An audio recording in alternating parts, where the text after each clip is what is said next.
our guest for this week on the show. There's lots of stuff going on at the moment. But without any kind of further ado, for his second appearance, and there's not many people have made it to a second appearance on this show, so bit of a congratulations. But good to have you back on the show again, Alex Mead.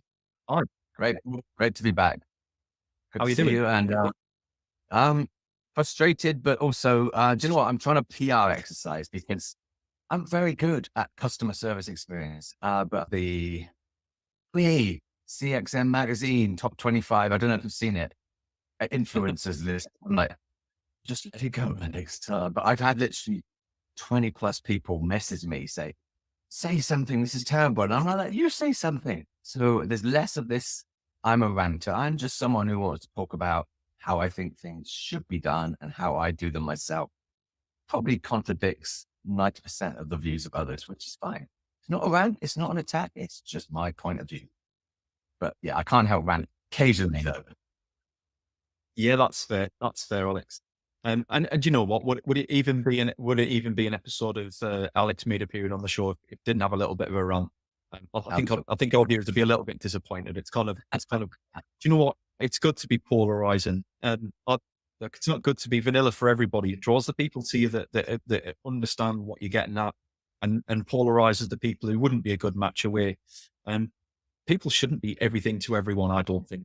So yeah, it's good to have somebody with strong opinions. I think been an interesting year, Alex. Obviously, we kind of, I'm going to use this with quote marks in the air, but we've come out of COVID into the new financial climate. Lots of businesses are kind of cutting back on what they're doing. They're looking to make savings. They're looking to trim down on their overheads. We've seen lots of stories in the press about sort of big SaaS business, big enterprise technology firms letting people go. What's your experience on how, so like, we had you on the show pretty much a year and a half ago now. How has CX changed in that time? Where's it gone to? Has it improved? Is it worse? What's your thoughts? Okay. First of all, what is CX is the question that drives me insane because I have a very clear view. Customer experience should not be a phrase you can use in isolation. There's customer service experience and brand and marketing experience. So the latter, I get better personalized offers all the time. I get, people, how did you know I was interested in that pair of shoes? I was just literally thinking about it. I walk into a store, I get that's got better, but customer service experience, I'm not saying it's getting worse. I'm just saying it's stuck and it's pretty useless in 90% plus of my interactions. And what I have to say though, when I mean customer service experience, too many people think, you mean customer support? No, customer service experience is customer question or need at every life cycle stage. So you think brand and marketing team could be really strict. They could see, hey, Alex, you've been browsing Adidas trainers. They send me an offer within 5 minutes for Adidas trainers. I click on the link. The trainers sit in my basket, but then I want to know, when I order them now, when will they be delivered? Because I'm on a flight tomorrow. Brand and marketing people, well, that's not our job. And the poor customer service experience people won't even have the information to join into that process. So that's a simple example, but customer service experience, you can't phone an airline without being answered less than an hour if you're lucky. Utility companies, banks, I can list pretty much every sector. There's some good ones, but the reason for that, for me, is because they still follow 1990s processes. Okay, here's your option. A chatbot, IVR, web chat. Start talking to us, tell us what you need, and then we'll try and help you. Then it needs to be reversed completely to what is it you need?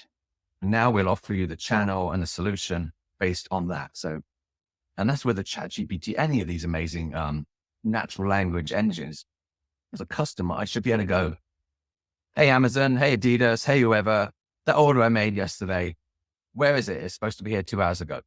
Put the phone down, and that's simple. But then what I'd love a company to do, whether it be a big retailer, is that this is Alex. He's a high value customer for us. So first of all, we're going to prioritize him over low value. That's the fact of life. But secondly, we remember when he made the call or he placed the order or had the chat, he said the item he is ordering is very important. It's for his parents' wedding anniversary tomorrow. And so now we know all that.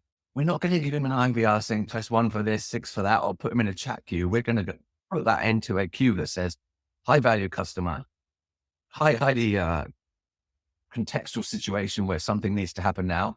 And if we can do that with AI, hey, it's okay. You can do it with a human being or AI.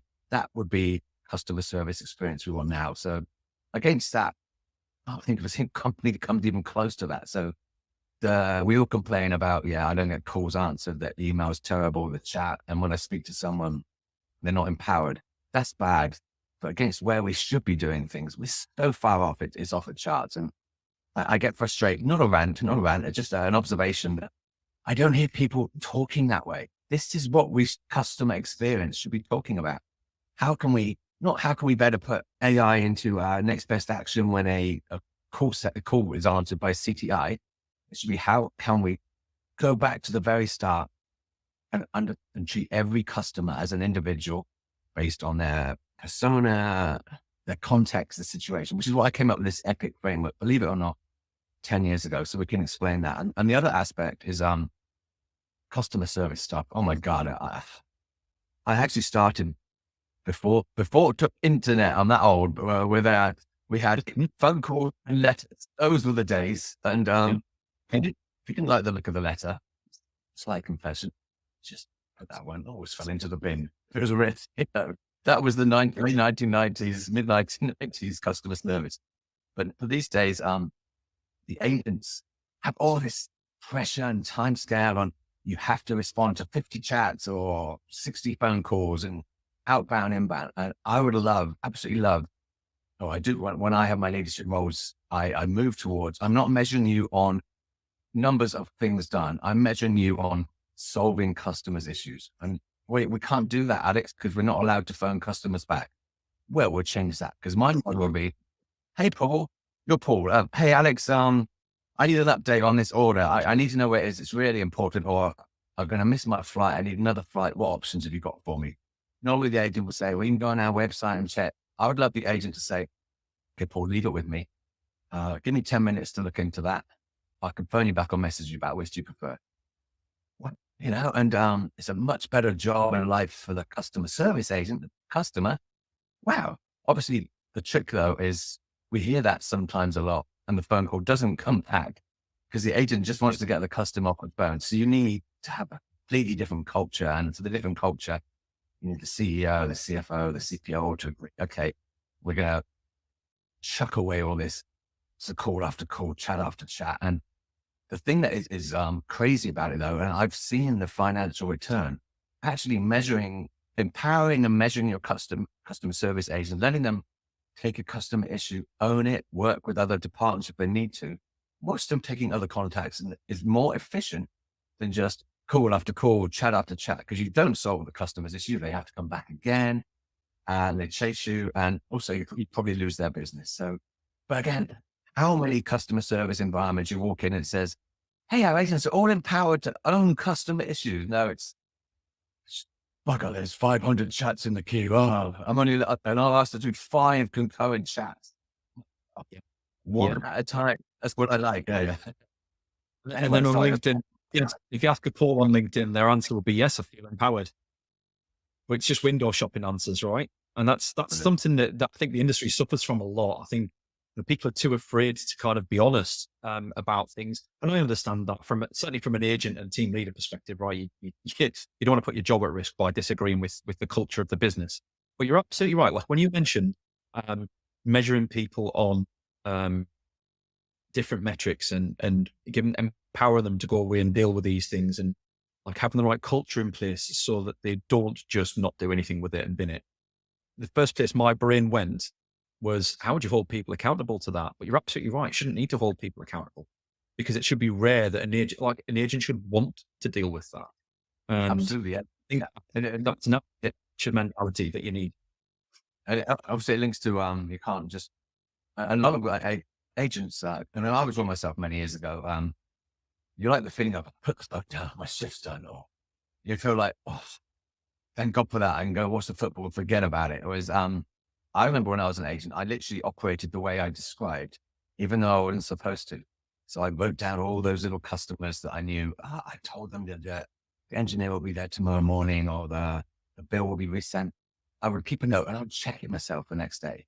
And I'd make an outbound call. We weren't officially allowed to. And I actually Yeah. I got sectioned and disciplined because my productivity for answering inbound calls was with 20% less than everyone else's. And they were literally taking me down a formal disciplinary path. And every month they pulled together commendation letters. There were letters those days. People sent letters. And of the 60 odd commendation letters, 30 plus were put for me out of a department of 600. And people were like, "Oh, we can't really sanction this guy." But, ultimately I became the manager of that company. 3 years later, we did it my way, and we won an award as best customer service in the sector. So, but it's, don't get me wrong, underneath all of this, just empowering agents to own issues, you still need to plan and forecast and measure productivity to a degree. But just, customers, agents like to help human beings. And what a great feeling. And what I always give them okay, don't just ever give up. If it's not within your control to get an answer, that's when you escalate. You say, "Hey, Paul, sorry, I'm going to have to pass this to my manager or to this department. They're now going to own it. I'll keep an eye on it, but they're now going to own it because what you're asking for is not in my ability to fix. But we will do something." But then I was, okay, how would you feel as an agent having to say, I agree, but I can't fix it? So I'll also make sure we capture every one of those situations where customer service agent can't do what they feel is right. And if we need to re-engineer and change the process, we will. But I always have a very simple golden rule. If you've let a customer down and it's a high emotional, high value moment, just do what it takes to put it right. So common thing, I worked for a company that delivered 500,000 parcels a day once, 10 plus years ago, and about 10 years ago. And we failed to deliver a large item, and it's a birthday present or something. Okay, it's really important. Right. I tell you what, I went up from our local depot. It's a Toys R Us bike. Yeah, I remember it's a Toys R Us bike. The My Little Pony one. We'll go and buy you one. Do you want it? Do you want it delivered safely? You want it wrapped up? I would rather an agent did that rather than will I be delivered again tomorrow if you're lucky. It's it's not easy, and that's why when people say you need to do voice of the customer journey map, sure that helps, but you have to start with what is the culture of the company, and all of these things I'm describing are never easy to get through, and you don't get them all through, but you have to explain, and you have to break that down into a business case as well. At the moment, we have 500 agents doing this number of contacts, this cost, blah, blah, blah. Your model, Alex, we may need more agents. I actually say, no, we won't, because I'm going to go to my epic framework, which basically allows a customer to describe what their issue is before we make them get in touch. And we would always try and give them a contextual answer. So, hey, I need to know if I can change my flight. Knowledge management chatbot should be able to give a specific answer to that customer. So you've taken that out. Or, hey, for goodness sake, that order was supposed to be here 2 hours ago. It's not here. We'll look back at what we know about the ordering process. Did the customer say anything? Was it an emotionally important order, whatever? And then we can create a case straight away based on that. You don't need to sit in a queue or chat with someone. You've told us that. And the thing that another one of my fairly unique things is I don't like having internal CRM platforms where every question is logged secretly for the company to look at. Every time a customer talks to a company I'm CX leader for, I give them a my help area. They can go in there. They can see their case. Can see. I can track. Okay, you've said you're going to get back to me. I can see it. And it's like open honesty. And again, you don't start with that. You have to fix all that the stuff in the weeds. But honestly, put all this together. The first thing I do in every role is start with a vision. What is the vision? Contextual, blah blah blah. The agents are empowered, blah, blah. And the tough part is the CFO. Going to cost a lot. What tech do you need? The CTO, I don't agree with that tech strategy, blah, blah. Chief people officer, how are you going to measure this? Blah, blah, blah. And that's the toughest part. And if you fight all those battles and you put a business case together, it stacks up financially every time. It does.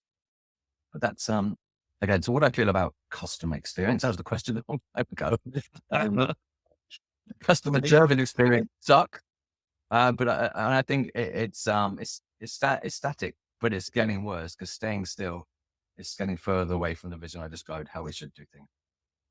Yeah, I guess it's the equivalent of being on a stationary wage during inflation, right? Like it's not moving forward. People's expectations are, therefore it's getting worse. Not intentionally, but by design. Um, Correct. it's funny when you mentioned that kind of that advisor attitude that you had when you were younger. That's exactly my wife, right? Like we met in a call center back in Empower in the day, Wow. and Oh, great. I was advisor number one. Like, I just want to get home, right? Like, I'll just hands on heart, everyone who was one of the customers that I answered the phone to. I'm sorry, I was a terrible agent. I enjoyed the job, and I did genuinely want to help people, but only in so much as I had to. Um, but my wife was exactly as you described, Alex. She had a notebook nobody else had with all of customers' details in it. She wasn't supposed to keep for data protection reasons. She kept it at work, and she noted on their account numbers, and she checked back up on all the old ladies who she had promised to meet a change for to see whether it had been done. She'd follow up on them. Yeah, amazing. And also the reason why we couldn't work together, because after a year of that, conflicting ideologies, we definitely decided that it's been better for our relationship if we didn't work together. Um, Marvelous. luckily, my attitude changed a bit as I grew up. But yeah, it was very interesting times.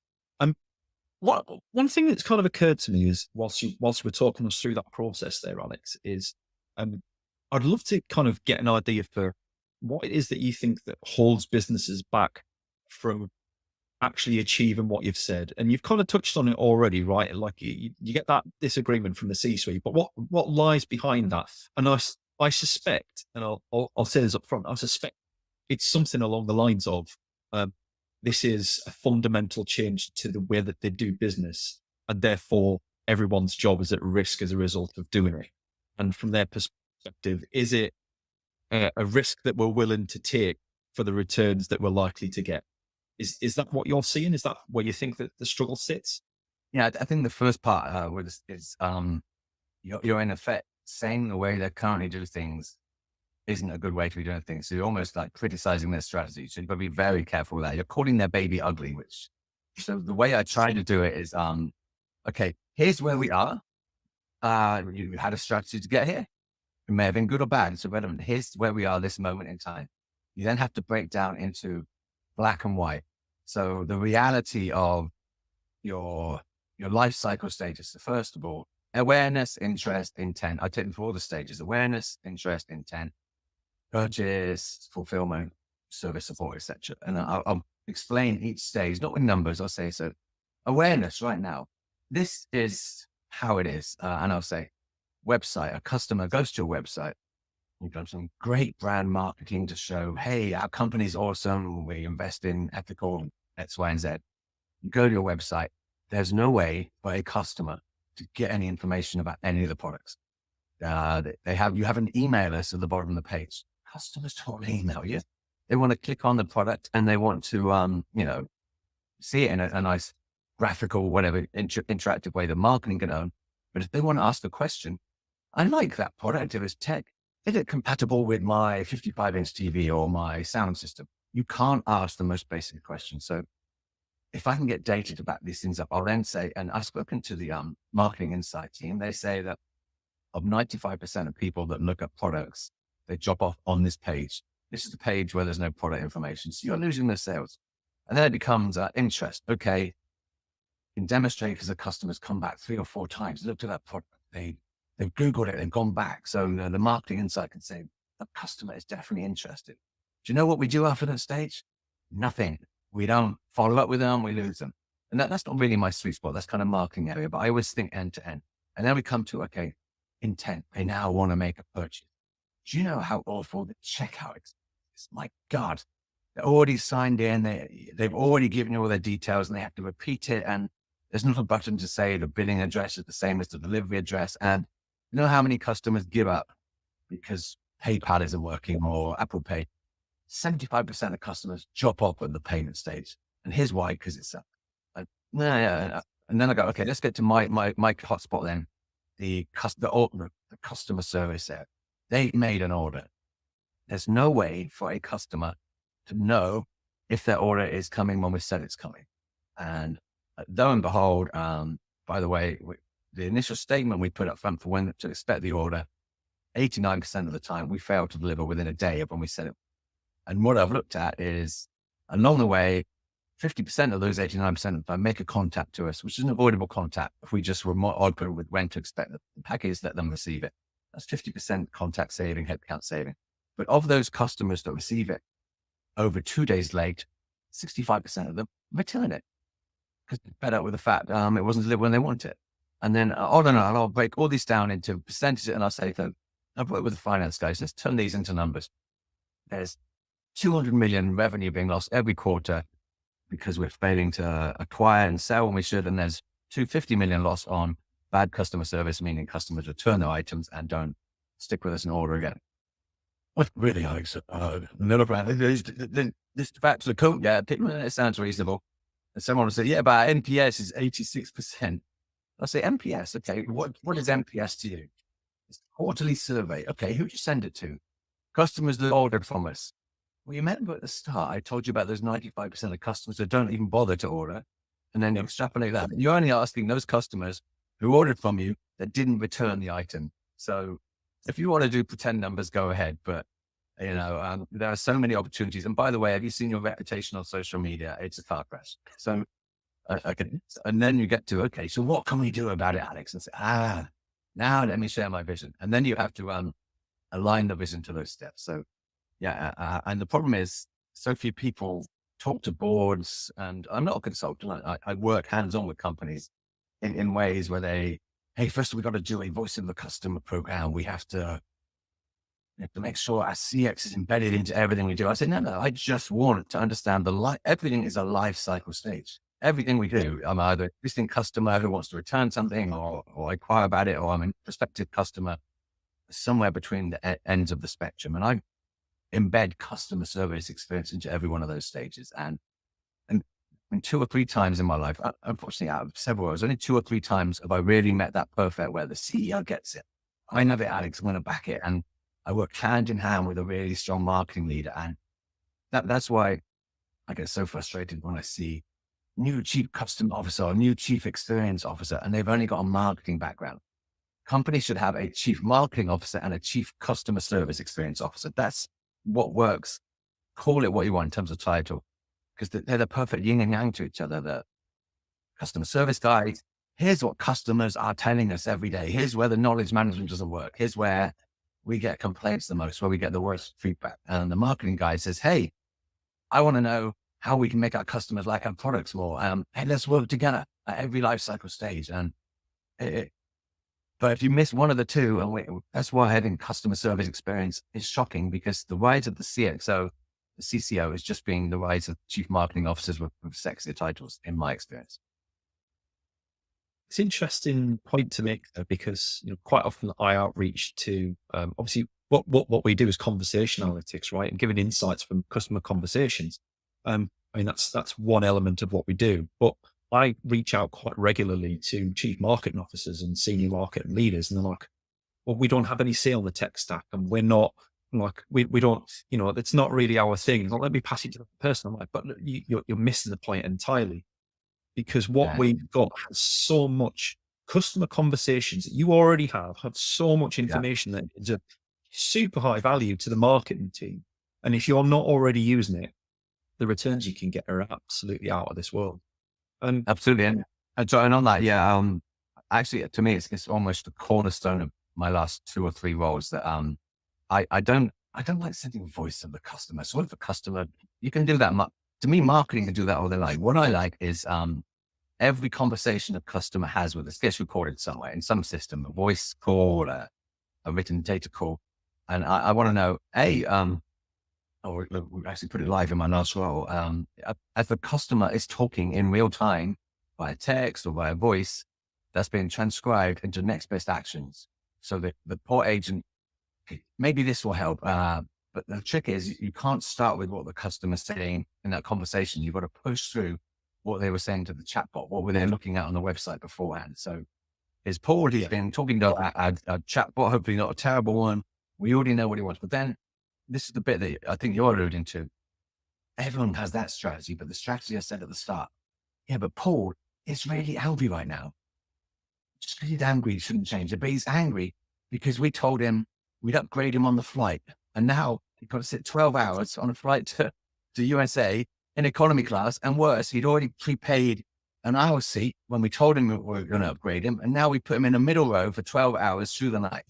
Paul is really angry. So we know that based on either what he said to the chatbot or the agent within real time. So as soon as that agent, boom, they should be given in your face, right?